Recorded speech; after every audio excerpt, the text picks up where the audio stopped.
It's just me, Emily. Welcome to my podcast where we explore how to discover your soul's purpose, embody your essence, and live a life in alignment with your truth. Today, I am joined by the one and only Jacki Carr. She is a guide, a speaker, an artist, a mother, multidimensional human being, and I have had the honor of getting to work with her up close and personal when she lived in Colorado and when I was first starting out with my grief journey and figuring out what the heck to do with my life. Welcome, Jacki, to the show before I get into the whole story. Yeah, it's so good to be here from our many dates and coffee shops and, now cross country. So good. I know. Yes. So Jacki and I connected probably 6 months after Ian died, and I was really looking for clarity around the question of what's next. Yeah. I knew that I wanted to do something with my grief journey, but I didn't really know how. So I contacted Jacki, and she and I kind of concocted moveTHRU. And I want to talk a little bit about Jacki's medicine in the world, about your purpose, and authenticity, expression, all of the different facets of what it means to live your authentic self. Because I think you are just such a beacon of like what that means. You really embody that. Thank you. So, Jacki, I start every episode by asking, what are the masks that you think that you wear? And when you take them off, what do you see? Well, Emily, like people who have a walk-in closet of hats and shoes, I have many masks. And I walk in the closet and I can choose which one to wear. And then I could change it midday. I could change it mid-sentence right now. I really have found I have an extroverted energy, but I also at times can find there's a softening where I can move and groove into many different groups. And while that's fun, the chameleon life that I lived for a long time was exhausting. And so it's funny though to look back and see them all on the shelf. There's some I don't wear anymore. There's some that I'm grateful for. There's some that probably healed me. There's others that saved me. There's others that took me to my knees into like the depths of despair because I wasn't being someone I wanted to be. And so I would say, I'm privy to the masks. Mm. And I think as someone who is learning and continuing to learn, I think it's our journey. And maybe others would disagree, but I think it's our journey to keep taking layers off and finding the people and the places and the spaces where you feel Mm-hmm. safe, where you feel inspired, or where you feel reflected. Yeah. And I think for me, when the masks are removed, I would say right now it's still so sacred and fragile. Yeah. And it's timid and tentative. It's held by very few, I honestly. As someone who loves to perform and make people laugh, like things like that, it's easy to try to shapeshift and make sure other people are happy. And the harder part for me is like, wait, what makes me happy? And that might be at the disservice of that notion of keeping others happy. Yeah. And when I do that, though, the person I meet, I mean, she's feral and she's creative. She speaks only in poetry, only in adjectives times 100. And when I do allow that space for that raw, that mask Mm-hmm. removed, oh, it's like pleasure glorified. And I'm moving into a space where I feel more comfortable talking about it and being about it. But um, yeah, she is like a creatrix, if you will. Mm. I so see that for you, just in the different ways that I've seen you evolve over the years. And for those of you who don't know, I mean, Jacki, I've seen you go from like goal speaking on mountains and speaking at workshops into more artistry, really talking about motherhood. I saw your most recent program is all about like people pleasers and tightly wound women. So, um, while the masks are there and they're definitely a function of protection and also a way to engage with other people, like I guess I want to ask you, how do you continue to somehow still come back to your core? Yeah.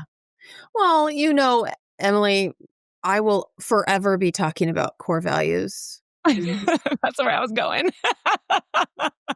I took the bait. Um, You're so funny. yeah. I'll be forever talking about core values. And that's how we met. At Yes. Crema, we sat there and we really talked about values in sessions, and we brought out cards and they had words on them. And I'm a language junkie, as I shared, like when the masks are removed, I speak in poetry, but when I still put on old ones, it's very much an empowered voice. It's very much tools that have supported me. I mean, I could regurgitate my self-help library. Brene Brown, my own teacher, Suzanne Conrad, Elizabeth Gilbert, like all people I love, Sonia Renee Taylor. So I think that coming back to my core is remembering and asking, okay, what really matters to you? What matters? And I ask a lot of my clients, like, what makes you come alive? What makes you feel lit from the inside? And I know that can kind of sound cheesy language, but I always think that language is cliche and cheesy on purpose because it works. So keep using it. It's so true. Yeah. Yeah.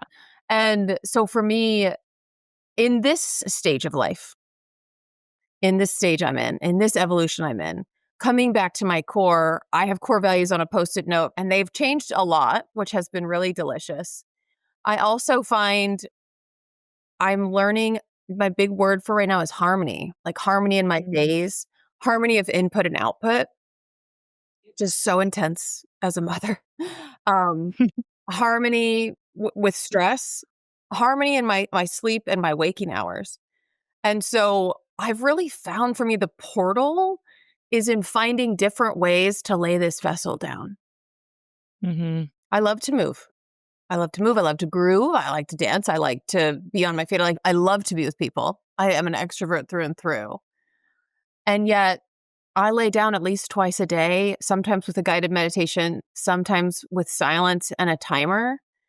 And that, as simple as it sounds, feels like a rebellion to me. Yeah. And when I lay down and when I wake up, that little 15 seconds after is like, what do you know? What do you feel? What do you hear? And it's almost ethereal. And I'm like, okay, there's the thread. And then I can weave that piece into the rest of the day. And so honestly, that's really how I've been exploring coming to my core is like having my set of core value words Mhm. and then laying down. Yeah, I love that. So, when I hear you say harmony and then you're kind of it's like we have like the word and what it means and what the mind kind of projects onto that word. And then there's this other piece of embodiment where you're coming home to yourself and meeting yourself where you're at. And is that kind of your process for then checking in if you're in alignment with that value? Yeah. So I'm reading a lot of Greek mythology. Mm, And my understanding right now of harmony is like everything seeks harmony in nature, in our cycles, in our days, in yeah. our bodies. I was talking to my children about this morning, discussing why we sweat. It was quite fascinating actually to see what they said. Um and I find like for me the harmony of like, okay, Jackie, the way you've been taught to do work or the way we've been taught to parent, I got like a red flag last year that was like, this ain't it, girl. Mhm. And I was like, but this is all I know. And so I kept trying and then I wasn't well. And Yeah.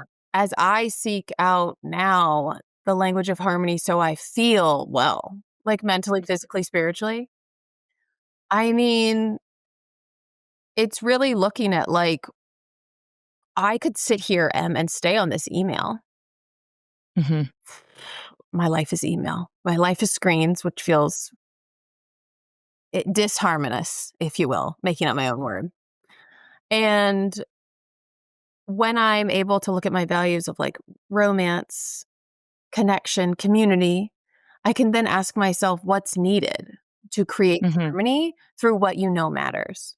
Like, of course, I can go to like the essentials, like I shared with you rest, lay down, sleep, water, food. But I think the nourishment comes from honoring where I go to feel like myself. Hmm. And I Yeah. think that's tricky because we are taught certain things, whether it's societal, systemic, from parents, from partners, whatever it may be. But I would say, like you said, that moment of laying down is like where I audit and filter. Hmm. Does this actually work for me? Does this work for me anymore? Is this who I want to be? Yeah. The exposure and then the reflection within and from others. Yeah. And that makes so much sense because I mean, even going back to doing my core values work early on with you, and I wish I had those handy like right now just to see what they were, but we have an idea of what we think matters to us based on conditioning, society, culture, religion, right? And yes, some of that might be truth, but the whole reason why they continue to evolve is because you have that checkpoint back with yourself. Yeah. So, what does intuition and truth feel like in your body?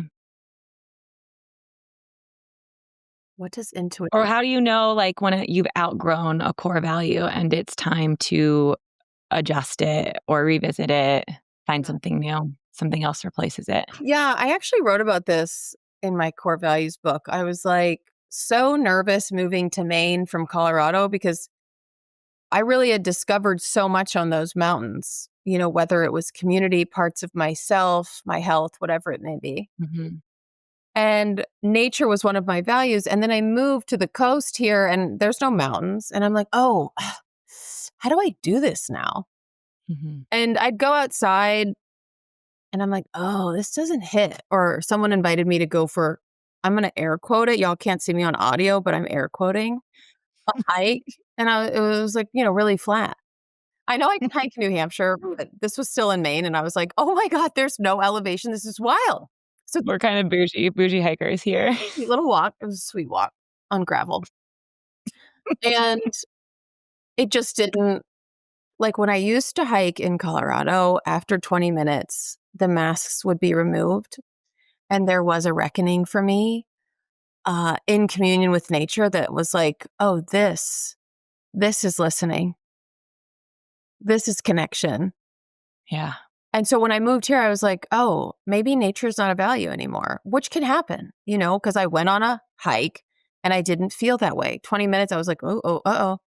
And then I got in the car and I was like, oh, wow, mind you were walking in like the rain. And I didn't have the gear, all the things. When you move, you really do move a lot of things, your closet, your life, your body, your all you embody. But what I found, so I walk the ocean a lot. And there's something there that happened, not just on a walk, but in showing up to the ocean days in a row Mhm. and then seasons in a row. And something about the, the ocean at winter and everything I understood. I grew up in Texas. We used to go to a beach. I grew up in Houston. We used to go to this beach called Galveston. My mom is like a sun goddess, like get me near the sun, she would say. And so everything I knew about the beach was hot. And so when I went to the ocean in the winter and there was snow, I was just like, what? I felt so out of body, by the way. But I kept going, Emily. And what happened for me was like, okay, the ocean's still there. She just looks different. Yeah. Okay, there's big waves this day. There's small waves this day. Okay, okay. Oh, look, there's a seal that day because I went farther than I've ever gone before. And there was something for me in the consistency that allowed the value to show up differently and showing up to the same place. I mean, everybody's like, why don't you go to a different beach? I'm like, I don't need a different beach. I need this one place that looks different every day, like I feel. Yes. I love that metaphor. It's awesome. And so nature provided yet again. It just looked and felt and sounded so different. My hikes in Colorado were never uber consistent. It was like when I could go or when the community was meeting up or there were kids there, right? Now, I'm usually at the ocean by myself. I mean, with my Mhm. dog. And sometimes, Emily, it's only 12 minutes, but the value stayed, but it changed immensely in Yeah. smell, in feeling, in temperature. And so you can go check, right? Is this still there? Is the definition the same? Has the definition changed? Has this value fallen off? And I think tendrils of old values are always there, whether they're working Mm, into definitions of new words. One of my new words, because I know you're going to ask me, and I mentioned it, is romance, but I'm not talking about like romance between people. mhm. I'm talking about like how I saw the moon at 5:45 a.m., the brightest I've ever seen it, and how I'm able to see the trees in reverence to the air and the romance of all things when you choose to Right. notice. Very Mary Oliver-esque, if you will. Yeah. Like pay attention, be astonished, take notes. Love And that. that's a new definition for me, I think, because I removed a mask that was like, you have to speak this way, you have to sound this brave and bold, or you have to say it like this so it lands. Like all these rules I'd set up for myself. So I think too, as we evolve and grow, your values come along for the ride. And I think what's cool is you can use both. You can check your Mhm. values list and be like, oh, wow, I've changed. Or you can check yourself and be like, wow, this feels different. What would another word be instead? And it is this continual cyclical energy of where do I Yeah. find the ground?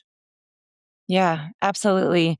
And by using those core values and kind of that like two-way street, like you said, checking in with yourself and the value, I mean, in my own work, I feel like that's really helped me stay in alignment with my truth as various life changes have occurred. Yeah. So I'm curious, as you're going through all of these different evolutions of life, there's moments of total uncertainty, probably like you're moving to Maine, right? Just confusion, like, where am I? Disorientation. I know I felt that way when Ian died. Can you talk a little bit about just what that process is like for you? Does it feel like a full life, death, rebirth situation? And how are values kind of thrown into the mix? Like, how do you kind of come back to figure out, well, what is this next evolution of me? Yeah. Um, as I continue to evolve and life continues to shift. Yeah, I had a friend ask me a couple months ago. She said, how do you let go of those old Mhm. parts of yourself? Yeah, those old masks in your closet. Yeah, yeah, totally. I wrote her back and I said I do, very much feel that I walk some of them off at the ocean, and the salt water alchemizes some of the experience and preserves and does what salt does.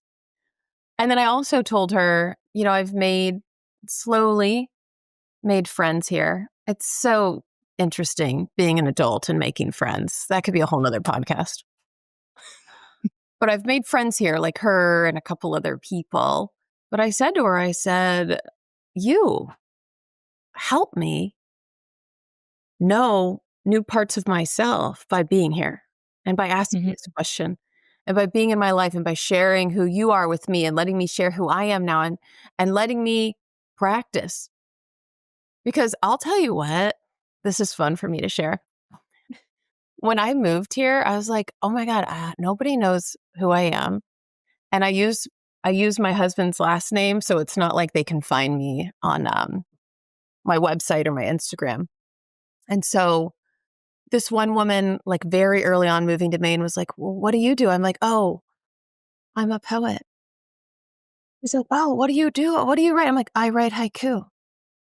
She's like, wow, that's what you do? I'm like, yeah. She's like, that's so cool. You've been able to make money from that. I'm like, it is. And I think, my haiku is on my Substack that's $5 a month. And it does. I've made $5. Like I have made $5. And I have never introduced myself as a poet. I do write haiku in the shower. Like I'm I catch myself in the rules of like, I don't have an MFA. I'm not trained by anyone that says you're allowed to write poetry. And that Mm. again, another rebellion of like, I'm a poet. And that's how I still, just so you know, Emily, like I'm still in the reckoning. My program, like you mentioned, is called Unraveling old parts of self, unraveling rules in society, the way I think things have to be. I'm still in it. So maybe in like 8 years, we can have another conversation about how does it feel? I do feel that there'll be something at 50 that very much is clear and it'll be nice. But right now I'm like, oh, this is a fun question as I'm still very much in it. And I would say though, like some people won't do it through people. I've already said like people are a portal for me. And so this conversations with friends, um, people letting me in, you Yeah. know, I show up with like this oracle deck, the wild and sacred feminine deck, and I love that one. people are like, what is that? What do you do? I'm like, this is fun. I feel I listen, my girlfriend here, her husband's going through something similar. And he's doing it here. He's just changing. And this is like where he's been, where they grew up. Like all these people in our small town, like they went to high school here, whatever. They all got their crew. They Yeah. live in commune style. It's wild. And I'm like, I looked at her and I said, how brave that he's just changing in front of everybody. And I was like, I mean, some of us have to move across the country to the farthest state away. And people will look at me like cross-eyed. Yesterday, a woman was like, why? Why did you leave Colorado? I'm like, I know, right? Like, it's so beautiful.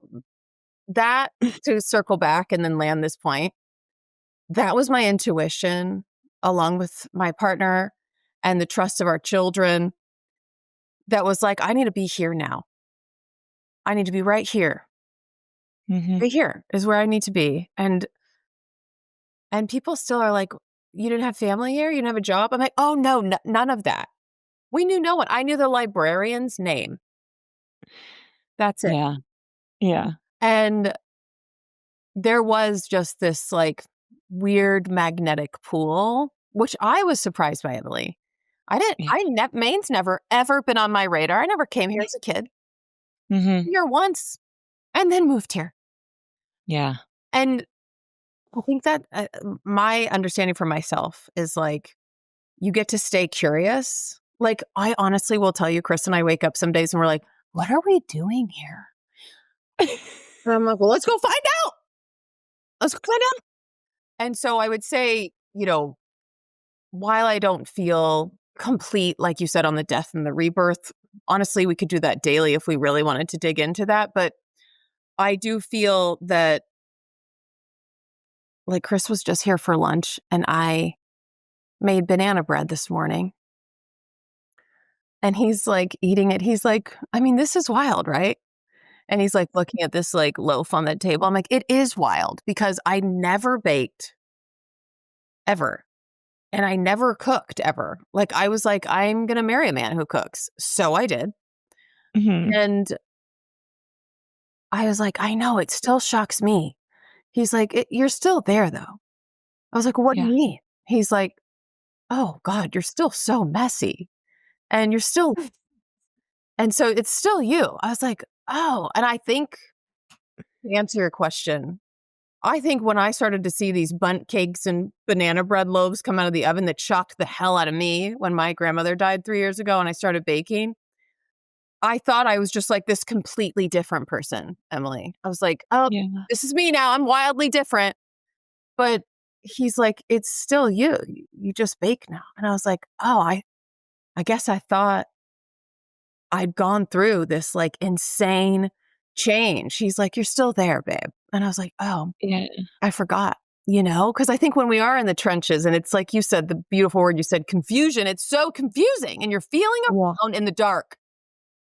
But that's why I really believe people are portals to remind you and reconnect you and help you see. Oh, I love this so much, Jackie, because I think we get so attached to these identities about ourselves. And you had a very like big, prominent identity in Colorado, and you still do, in Maine, or it sounds like you're a haiku poet in Maine, right? But I mean, one person knows, but share it, spread it around, tell everybody. right. But all I'm saying is like, I think it's funny, like, I love that you have Chris and other people reflecting back, like, you're still here. Because it can feel like we get so attached to this box that we put ourselves in. And that's when it really does feel like a full death.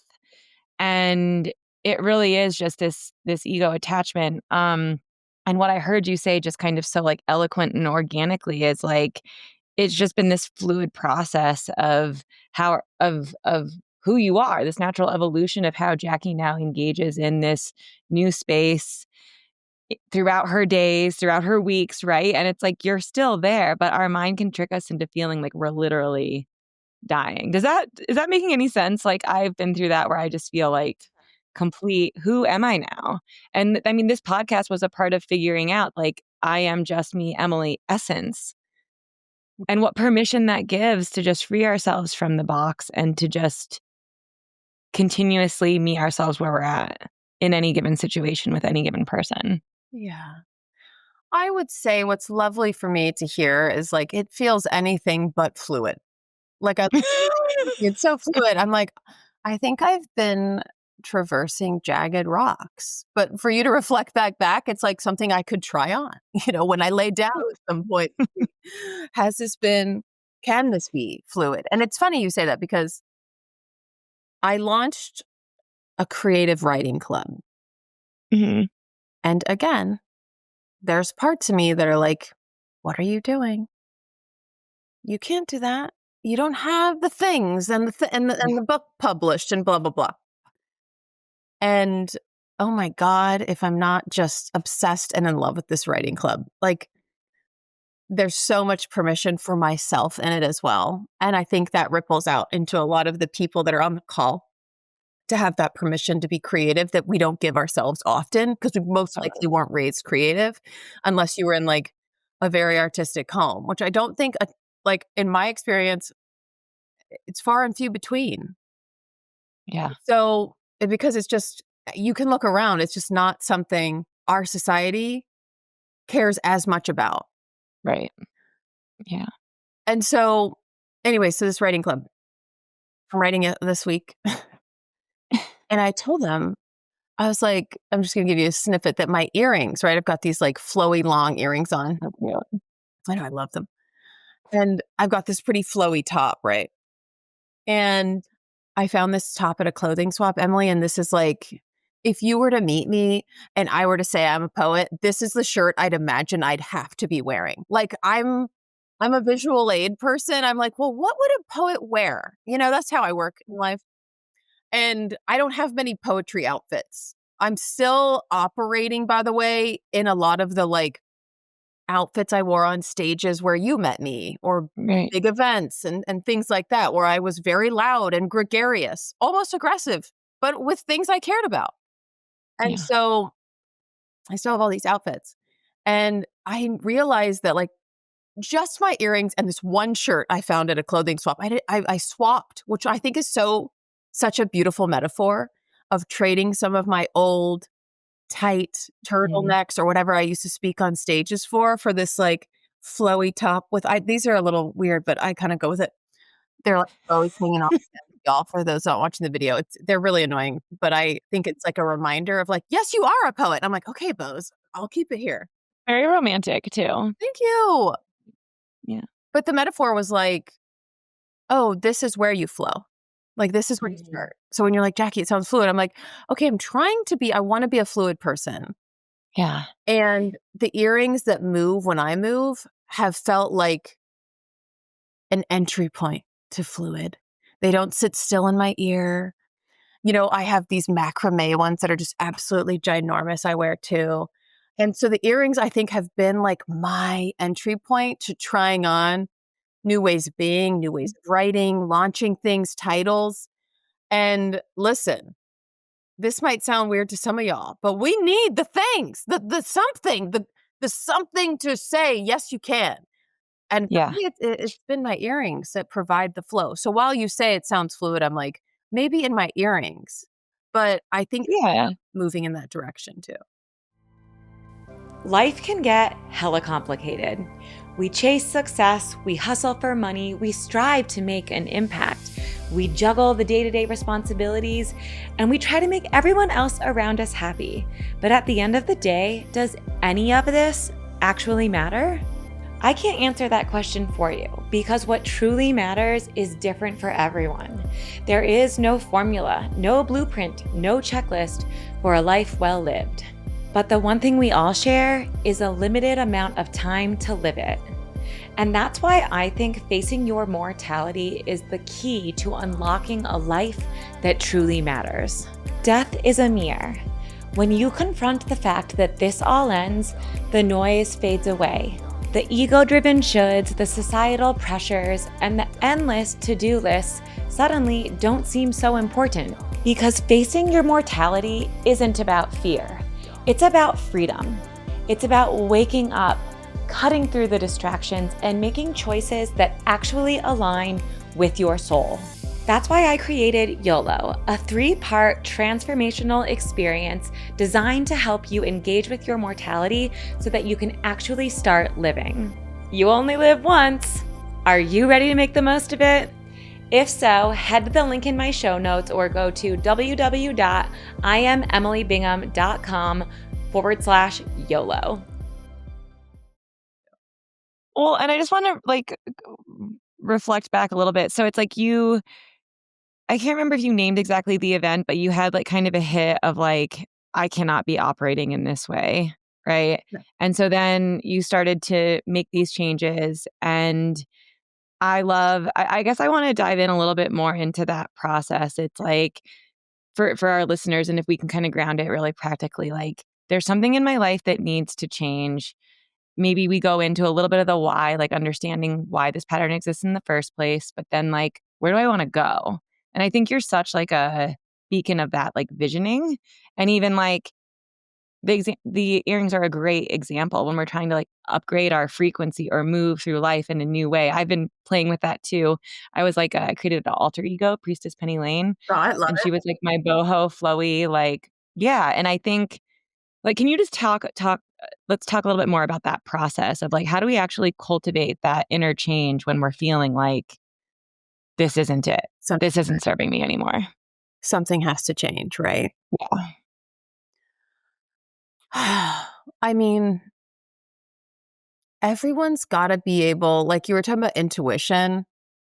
There's a line in a book I read so long ago, and it's a dense book. It's Anodea Judith's book. It's called Eastern Body, Western Mind. I worked for Lululemon many years ago. So this was in my yoga life. I was oh, I'm going to learn about chakras. The one line that stuck out, I still love chakras, by the way.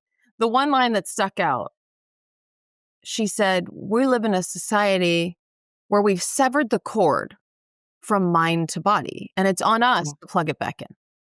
I don't think she said plug, but I thought severed was a pretty intense word, and I have not forgotten it, and I know that's the word, and I can find the quote. And I'm I'm severed. I'm a severed human. I definitely know that I can get up in my head real fast, real quick. But you know what else is up in my head? All my inner critics, all my past memories, all my drama, all my trauma. And so I really think, I just turned 41 last week. I think. Happy birthday. Thank you. It was a good one. I think my entry point from 30 to 40 was get in your body. Mm-hmm. And I think when you were asking, how do we do this? I remember reading that line in my 20s and being I don't know what to do. Mm-hmm. What do I do? Right. And I remember going to yoga. And, I was living in California, so there was a yoga studio on every corner. And I would cry in Shavasana, the corpse pose at the end. And Yeah. And I was this is important. This is important for me. I'd been taught that I wasn't allowed to cry. No, and I don't have any shade to my mother and grandmother who taught me this, but they hated crying. They hated showing emotion. It just wasn't their jam.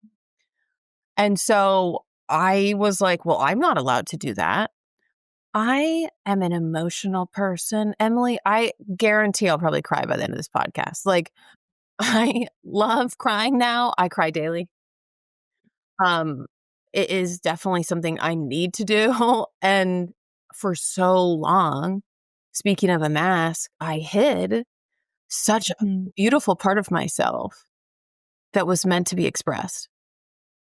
And of course, like, I know everyone listening has something like this, whether you were raised in a certain home with a certain belief, whether it's around money or religion or whatever it may be. And so that's been something I've had to really untangle. And I'll feel moments of like when I'm close to my period, forget it. I'm crying thrice a day, like not once, thrice. My husband's like, "Are you okay?" I'm like, "Not this week." And so I think that the reckoning comes though in those moments where you go, "This is important." Mhm. And it might surprise us, but that's where I found my body was like this. Yeah. And so, you know, and it'll change, by the way. I don't Yeah. really cry as much in yoga anymore. I cry in all the romantic books I read, though. I'm like, oh, later. Here I go. Yeah. And so I think we find our different points of entry, but it's like, I think that point of getting into the body, this that we always have, right? When it's confusing, when we're lost, it's like, okay, body, you hold the knowledge. Yeah. And so I have a client that goes running. I have another client that takes 30-minute walks with her dogs. And that's very movement. Other people like me, I've got to lay down and there's a certain meditation. And I'm like, okay, there's my imagination. Okay, there I am. Okay, I'm gonna go there. Like someone's gonna do it through delicious girls' night out. You know what I mean? Like we're all gonna find our ways in. But I think there is like a frequency, sensation, vibration, whatever you feel, there's a body Mhm. sensation that comes with the place that we're meant to be curious and ask, okay, more of this. Mhm. And that I find for me, that was like when my grandmother passed, it was just, it was like life altering for so many reasons. And I want to say this with the utmost love to myself, but also the utmost naivete that like, I just didn't think she'd die ever. Yeah. I just did not think that was going to happen. And I think that really comes from a place of just not wanting it to happen, Mhm. and B, not being exposed to that type of grief. Secondary grief, yes, but that Mhm. was like my person. And Yeah. so I think that kind of like void you feel, which I know you and I could talk about this all day, but that like rocks a deeper belief system in you, Yeah. and you feel around in the dark and you just can't get out of it. Like that you're in the hallway, right? Which no one talks about the hallway. We've got like, oh, every door closes, a new door opens. Like that door, houses don't work that way. They're not next to each other. We have to walk sometimes a really long hallway. My hallway was so long. And so that's great. Like my hallway was Colorado to Maine. I've driven it. No, I haven't. We drove back to Chicago long enough. And so it was a really long hallway. And no one talks about the in between, the You're so right. and like when you pause or when you check in or what are your values like now or what actually feels good for 1 minute. And it's gonna be in the body. Yeah. Like when you're going through a confusing hallway time, it's rarely gonna be in the mind. Like the head, the parts of yourself where your brain's trying to protect you, forget it. Yeah. When I can get in my body, like when I can hear the poetry, I mean, it just feels like a self. Yeah. And so that was for me, understanding, oh, this is it. It was just understanding that like this darkness is important. Mhm. And no one talks. I mean, people do. You know who talks about it? Poets. Like poets talk about the darkness, but Greek mythology talks about it. I'm obsessed with like the Hades and Persephone story right now. Yeah. And so I ran from the dark. I'm scared of the dark still, by the way. Like I for sure. Um, and I think that when you ask me personally, like what my evolution has looked like, it has been in understanding that like what I understood from age 40 was like they're not all launch years. Right. Some years you coast, some years you float, some years you sink, some years you launch. And I thought we had to launch every year. Hmm. Launch the self, launch the business, launch whatever. Yeah. And, I think my children have really helped me understand like the ability to honor the darkness and love it. Mm. Because when my children go dark, guess who still loves them? Me. Yeah. And I think that reckoning was like, why aren't I loving myself here in these hard parts, in these dark parts, in the Hmm. confusing parts? It's easy to love the certainty because you're like, look at this box I just checked. Yeah. But when the box is left unchecked, ooh, that's a tricky one for me, Emily. It's tricky. It's Yeah. Same. been my journey. Absolutely.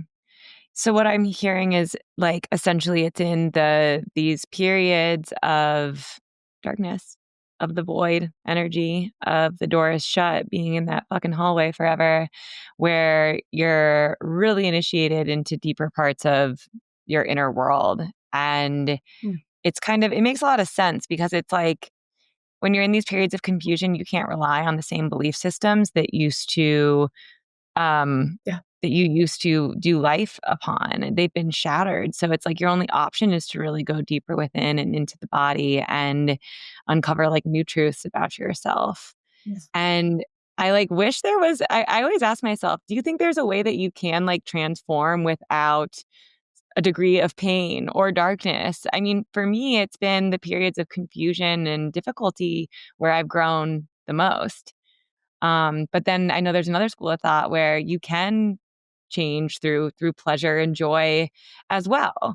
So I don't know if we want to go in that angle or not, but if you have any immediate thoughts. I do. I don't think darkness and light exist in vacuums. And I could bet that the times you've learned the most, there was still light and joy there, even if it was for 1 second. Hmm. And so I think you said this earlier, we're obsessed with labels. We're obsessed with certainty. It's like, this is my dark year. Well, the harmony, okay, across the spectrum of your life, perhaps. Yeah. But it's like it's like, oh my God, as a kid, I don't know how old you are, but dang, if I wore a lot of yin yang signs as a kid. I'm talking t-shirts. I had the clay choker, the earrings. I mean, my parents must have been like, what the hell? And I love looking back at that now because as I learn more about like yin and yang energy, like in the yin and yang sign is still the black and white circle. Like Yeah. still a level of effort in the dark. There's still a level of aliveness in the darkness and then a level of darkness in the light. And so I'm like, I don't think they exist separately. Hard stop. And Agreed. again, I'll come back to what I said of like, I think, well, I said people are portals. And the reason I'm coming back to that is because I believe we are in a bit of a conundrum right now where we think so much of this work has to be done alone. And so we're like, oh, it's confusing, it's hard. I'm in the darkness right now. I'm in the hallway. And know, I know there are people either waiting with a flashlight or someone's going to hold your hand or, someone's going to walk by you and be like, here, come this way, try this. And I think we miss that connectivity Yeah. because when I I want to talk to anybody, I'm in the dark. I don't want anybody to see this part of me. I know. I know I felt that way. And I know some people, when I went dark, they didn't know what to do with me either because I was always like shitting sunshine, you know? And so it got a little tricky there for a little bit when, people keep us. It's funny, you and I are like actually staring at each other in boxes. So this is going to be funny, but like we put each other in boxes so we feel that certainty. But then I stepped out of the box and people are like, uh-oh, what do we do with her now? And you're like, but wait, you can't ask that because I'm asking what do I do with me now? It's so true. Yeah. I mean, being a human and in relationship is so wild and fun and messy. Right. And I do think, like, even I just so acutely remember sitting with you at that coffee shop that first time we met. I just remember it. It's in my bloodstream. Same. And Same. so, I still watch and root for you over here. And so even when you feel by yourself, I'm right there with a Yeah. flashlight or a No, candle. I'm more into candles right now, but depending where. amen. Yeah, and I love that. I think we forget. I think it feels hard. I think we worry about burdening people, whatever it may be. Mhm. And I think that's what really, though, connects us is when we lean into that. Mhm. Mm. Yeah, I love, a couple of things that you said there. I absolutely believe that the light and dark are related. I mean, and that's something that I've always like, whenever I'm in going through a hardship or an obstacle in my life, I'm like, "Why is this happening for me? I know that there's something on the other end of this, and it's all, like, connected," right? So that's kinda like the light at the end of the tunnel that I subscribe to that helps me keep going. And then community, absolutely. Like we get into that limiting belief of personalization, thinking that it's just me. And by having community, it just strips away any of the shame, any of the, I don't know, negative beliefs around why we're in this in the first place. And it just helps us recognize that we are all human and messy, and there's nothing wrong with you. This is just a part of the experience that we call life. Yeah. Yeah, I think it goes back to what I shared with you too,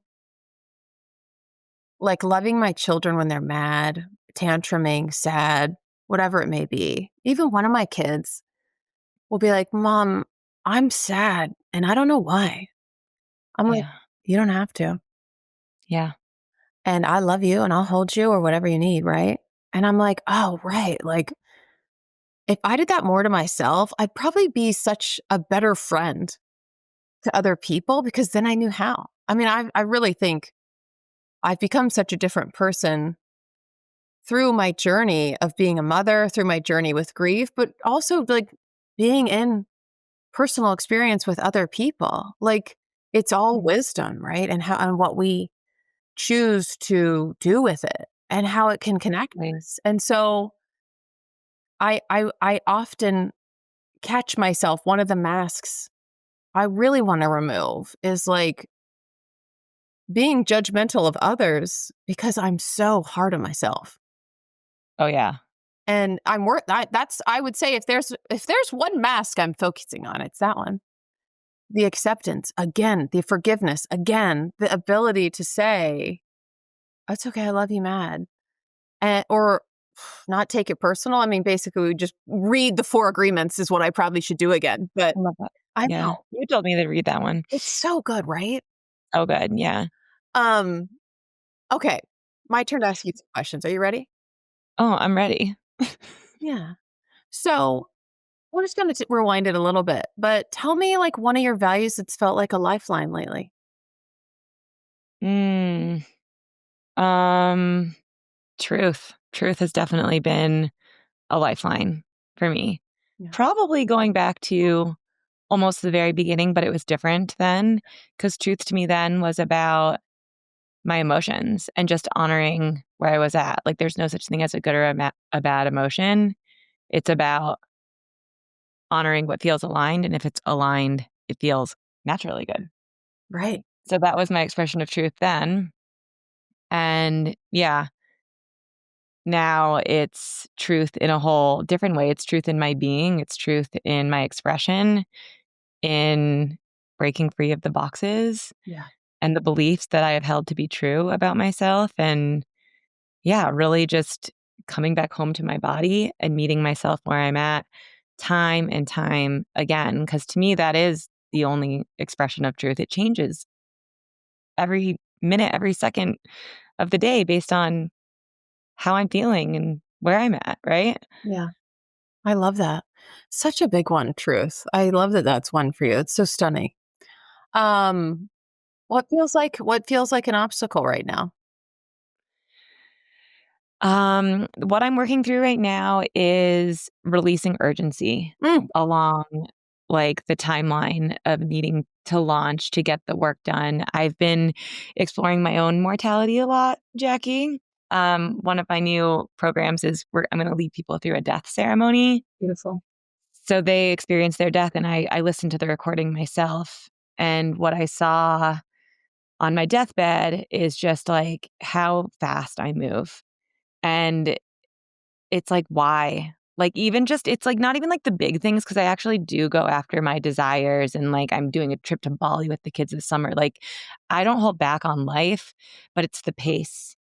The pain. So I really just want to like slow down, soak it in. When I think of Ian months before he died, like those moments of him sitting out on the porch, just basking in the sun. And I've written posts about this, just like soaking up the sweet nectar of life. Like, that's what I really want to that's the biggest obstacle and opportunity right now. Mm. Yeah, I mean, I think that's one that's like it's woven through so much of how we've probably been raised and what we Mhm. understand of what being successful is. Or God, I think about it too of like sometimes how fast I think I need to move in the hours of day that I have while my kids are either at school or in care or whatever it may be. And I'm like, oh, this isn't serving anyone if I operate at this pace. Yeah. So I totally hear you. And I love it because there's a book, I can't remember, it's Ryan Holiday, I think, has a book called The Obstacle is the Way. Mm, And I think that's why I asked that, whether it's like an obstacle you see with your values. You've been asking me a lot about like transformation of selves and how we grow and evolve. And I think usually we see an obstacle that is most likely a part of ourselves mhm. that is Totally. wanting to emerge or wanting to die. Yeah. Um, I'll tell you, I think you'll like this. I'm writing ebooks right now. I didn't know I'd be an ebook writer, but it came and it is and it will be. And so I have my core values ebook and then I have a vision ebook coming out that I think you'll really like. And Yeah, hell yeah. yeah, there's a Let's link it here if it's out yet. oh yeah, it's not out yet. But good deadline for me to keep talking about it. Um, No urgency though. I know, right? See? It's so hard. It's so hard. I know. I'm gonna have to noodle on that word urgent. But you'll love this because I really understand the person I'm becoming. I'll always talk about core values, but it's gonna like look and sound and feel different than it did before. It's not gonna come with cards. It's not gonna it's not gonna be the same that it was because I'm not. Mhm. And so for me, I was like, okay, how do I let this go? Like this was one of your earlier questions. Yeah. And especially when I had so much success before with it. Like Yes. this worked. What am I doing? Right? I got to feed these kids. Yeah. And so I wrote the core values ebook and I started to see the 4 books that are emerging that will come out. And I see them as like, well, it would be like digital, but metaphorical tombstones. Mm. And it's a place to lay that work down, let it live on if it wants to support people through words. Because I do believe when you offer up a story, all of the works will be stories. The last book will be a work of poetry, probably a haiku or 2 in there. And when you do that, though, like it's still up for interpretation. Yeah. And I think that's been my evolution of self is when I lay these bodies of work into a finished product. It is a tombstone of who I used to be and what I used to talk about that I can visit and revisit and offer and share. And what I love is releasing for me the grip. I remember when I used to speak uh, in Colorado so often. I was like, I want people to understand this so badly. Mhm. I want it to serve you. I want it to help you. I want it to be as wonderful as it has been for me. This tool, this book, this whatever it may be. And in writing it and then closing it and starting a new one and seeing that there will be 4 and knowing that, there is a place to finish. and then letting it be up for interpretation, that's already my new self. Yeah, absolutely. Because I was so rigid before and I wanted things to land a certain way and I wanted you to think about me a certain way. And what a fool's errand, by the way. I ran so many fool's errands. Yeah. And in writing this work and letting it go, there's a part of me that is opening to the creative process and being up for interpretation and not having to grip it. That's why my body of work right now is called Unravel.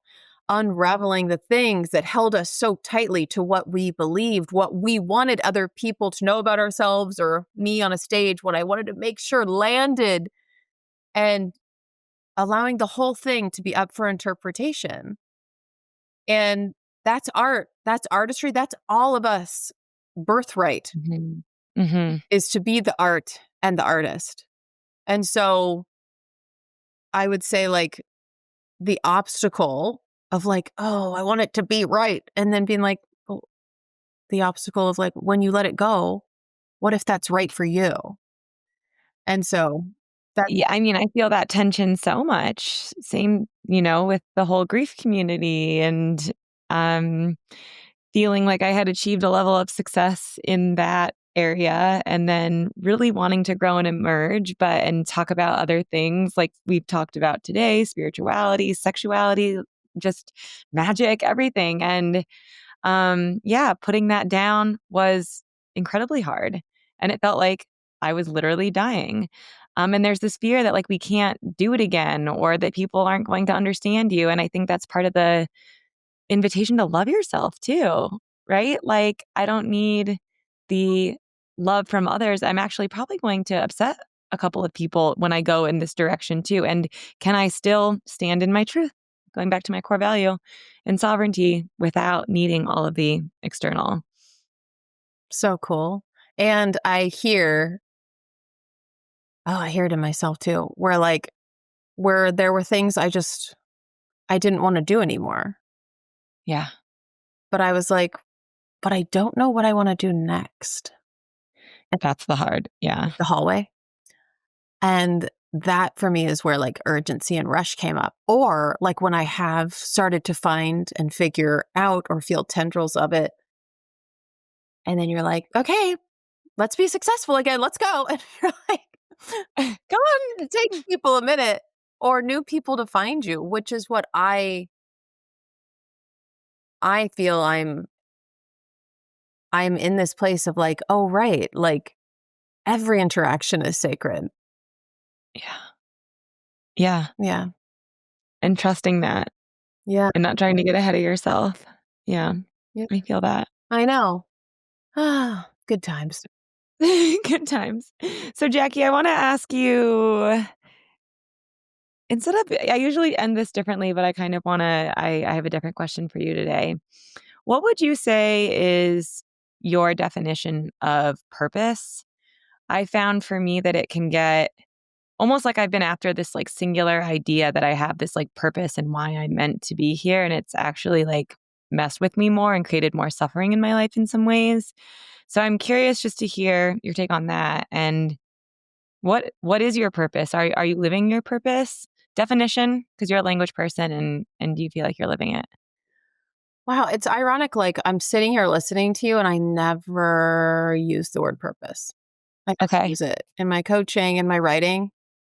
I might use the statement on purpose, Okay. like living a life on purpose or aligning to your values on purpose, like doing things with purpose. I don't know if I feel at this point in the game that like one purpose would even provide me with pleasure. Right. Yeah. I think purposes plural provide uh you said it earlier, multi dimensions to our existence. Um but I would say usually I have either like an affinity or a disdain of a word, and I would say purple is like I'm in purple. Maybe it is the purple. But purpose for me feels like a word that I'm totally indifferent on right now. Okay. So then okay, so I love this actually because it's really messed with me and I'm trying to release it. I became a soul purpose coach there for a while, right? But I was like, this is making me miserable. I don't know what my purpose is. And just like so in this like spiral. So then this is I don't know. We're going to try to close it on this one. But what's the point of life? Right? Yeah. Like that's Yeah. been the big existential question for me. Like what is it all about? Yeah. We talk about purpose and meaning and right? So just maybe you can give us your thoughts and we'll close Yeah. on that. I had someone ask me this last year. She's like, Jackie, do you think we come back to Earth again and again? I was like, oh, I don't know if we would keep choosing Earth. But I was like, if that's the only option, I would say yes, I would come back. She was like, ugh. She ugged me. And I was like, what are you talking about? She's like, you'd come back to this, whatever shit show she was feeling. She's like, why?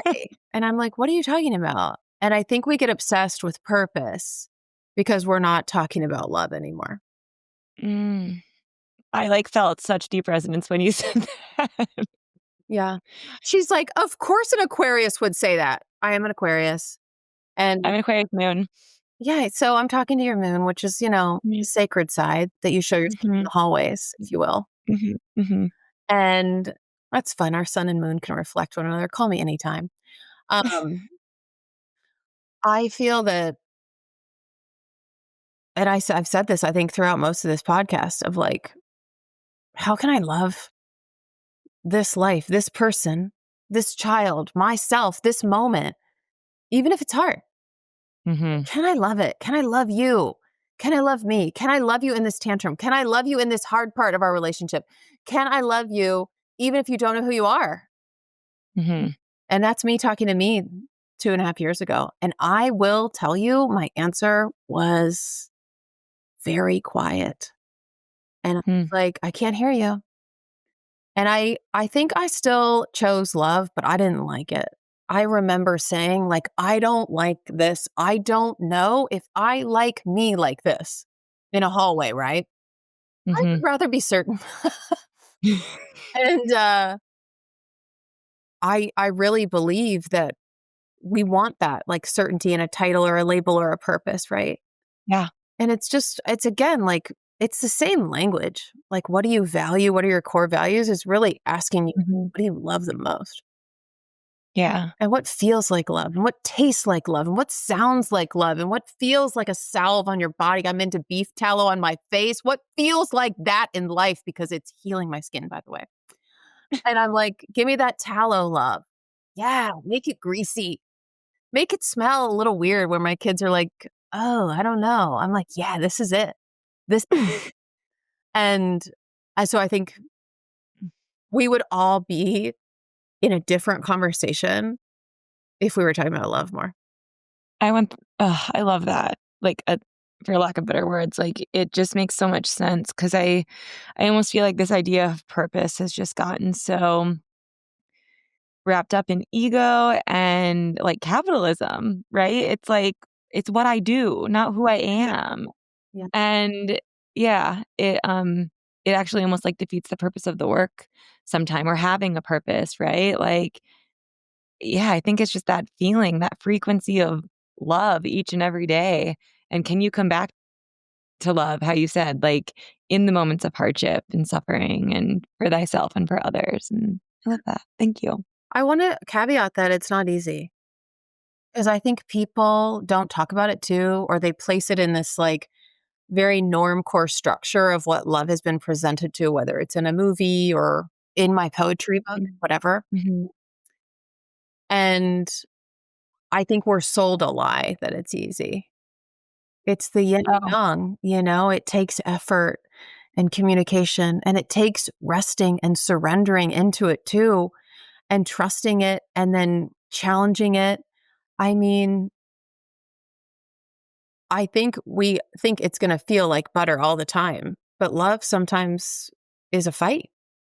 mhm. And so I feel like I don't always want to play devil's advocate. Like I catch myself being like, you don't need to say that. Just let people love. I'm like, I know, but maybe I'm saying it to myself. Like, Probably. Right? Aren't we always? If we're seeing it in another, we're also like seeing it to ourselves. oh, a reflection, right? So like, All reflection. Yeah. and I think it is vulnerable and emotional there though. Like I've had many a sadness in myself in weeks where I haven't loved myself. And that's where I think I've been carried by other people, a book, a poem, a song. Yeah. And I think that's where it's all right there. It's all right there in the body, outside of the body. If we can look at it in so many different formulations and portals and connections and vibrations and frequencies than perhaps we've been told. Yeah. Well, and you said you've been working a lot with Greek mythology. I've been working with archetypes and the archetype of the Great Mother. And I recently went on a retreat where we did a couple exercise around just like it's her mantras like I surrender, I receive. And, really tapping into the Great Mother Earth and being held by her and loved by her and like feeling that in my body and recognizing like all the times that like I've like it's really hard to give and receive unconditional love. Like, look at what we do to the Great Mother, and she still loves us. She's still here for us, right? And like, whew, that love, that level of love and acceptance. It's always Um, that level though. I asked Chris this the other day. I said, what do you think the difference is between unconditional love and conditional love? He said, Jackie, conditional love isn't love. oh, I agree with that. Yeah. And I was like, well, damn. And I think we've been taught that. I think a lot of us have tethered Well, think about it with our kids, right? It's like, grades. Everything has been great. yeah. Everything's been tethered to something. And Mhm. that I think has part of been, that's definitely part of my unraveling is like the Yeah. conditioning, the condition of. And Yeah. actually, like you just said, like the level of unconditional love of the earth, what if that's always the level? And we're trying to fit it into different ways Hmm. so our heart doesn't get broken, so we feel protected or whatever it may be. That's it. And Yeah. I think about that a lot with harmony of experience, unconditional love, allowing the harmony when it's human suffering and struggling is part of the harmony. Yeah. Yeah. Um, there's a great book. I don't know why I feel like I have to tell you this, but I was like, oh, should I say that? I read this book by Alyssa Strauss. It's called When You Care. Hmm. There's a part in there that says, Yeah. like, there's a difference between what you care for versus what you care about. And it was a great delineation of like trying to care for everything, but knowing Yeah. you only have the capacity to really care for, your Wow. children or your certain people in your circle or your community. And I've been thinking about that a lot with love, so much exposure to whatever we see, with so much access, which I think is incredibly important to a point. Hmm. And I mean, to bring it full circle with my baking, you know, people ask, like, how did you make friends in Maine? I'm like, I bring people bundt cakes. They're like, what are you talking about? I'm like, I just leave them on their doorstep. I don't know someone very well, but it's their birthday and I took her a bundt cake and now she's my friend. Like I bribe people with sugar. And I have no sh Is that conditional or unconditional? no shame around that because I think that you have to have an entry point. But Totally. I think it's wonderful. it comes from a place of love, right? Like when I'm baking something by hand for someone, they don't know this is hard for me. Like people probably think I've been baking my whole life. I've only been baking for like 3 years. And it's still, I'm trying to like move stuff. People are like, Jackie, you can't fuck with the recipe. I'm like, I know, I tried. And so it's like still very challenging. But I think because it's challenging, and my kid's like, why are you giving away all our muffins? I'm like, because it matters. It helps someone. Someone's sick. I'm bringing their kiddos food, whatever it may be. And I'm learning a lot about love that way. in a way where Mhm. there isn't like expectation or condition, where it's like, Mhm. hey, you don't feel good, or hey, it's your birthday. I made you a cake with my own hands. So Yeah, maybe you like it. I love that. There's a song called, like, Mr. Berg or something where he says, like, "This life, it's not about, like, how inventive or how impressive that you can be, even to the extent of impact," but he says it's really about how well we can tend to ourselves as we tend to others, and that's what I hear in your bundt cake. It's like, I have a limited capacity of love and energy. We have finite resources. Well, I don't know. Is love boundless? We're not gonna get into that, but, like, we can only do so much, right? So, I love that book, what where When You Care. Yeah, check I'll it try to out. It read was that. really good Like, for me. It's about caretaking, but also parenting. Like it doesn't pigeonhole one with the other, but she's starting like a care revolution, and it's really helped me ask myself, like, where can I care and place my energy um, that feels like love? yeah, Um, and it's not flashy, right? Some of these bundt cakes are naked. I don't really have the powdered sugar for icing. That's okay. You know what I mean? We're doing it. And I think there's something there with community connection and, just standing next to someone feels important to me. I couldn't agree more. Thank you, Jackie, so much for sharing your wisdom and insights and experiences.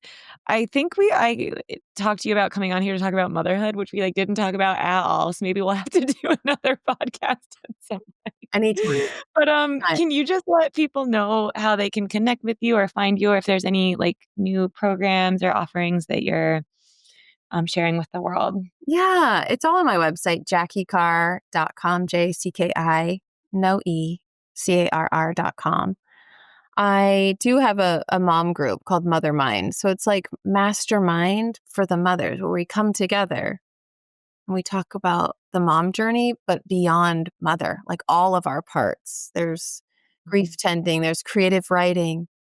We actually are having a woman speak about the darkness this time. So I think it's fun to pull at different threads in a group of strangers that we won't see at the grocery store later. It feels lovely. I also have a longer program I'm just closing called Unravel. And I think it's been a lot of what we've been talking about, like unraveling how I knew to be successful, how I knew to love myself, how I knew to love others. Mhm. And I'm excited for that because it feels like points of entry to creativity by unraveling a lot of the blocks. The obstacle is the way, like you said. Yeah, And then I have a Substack I write on called Optional Optimism. And so I'd love to have you in any and all the places and spaces. I'm sure our paths will cross, those listeners, but you and I will cross many times. absolutely. I know, I'm like, those programs sound right up my alley." That's good. You know, when you do Yeah. it like you're doing from a place that feels aligned, right? I mean, it took me a while to find this program too, I'll be honest. Yeah, Yeah. yeah, it always does. Well, thank you, Jackie, so much. Thank you, listeners, for joining Jackie and I today. If you enjoyed the show, I invite you to leave a comment, review, share with your friends, and I will see you soon. Thank you so much for listening in to It's Just Me, Emily. I hope that you enjoyed the show. If you did, it would be a great honor if you could subscribe and then leave a review. And if you do so, I will send you a beautiful hardback copy of my book, Love and Grief, to the first 20 people who subscribe and leave a review. When you do that, it just helps my podcast get boosted and more people will be able to come in and view the show. Thank you guys so much for tuning in, and I hope to see you in another episode.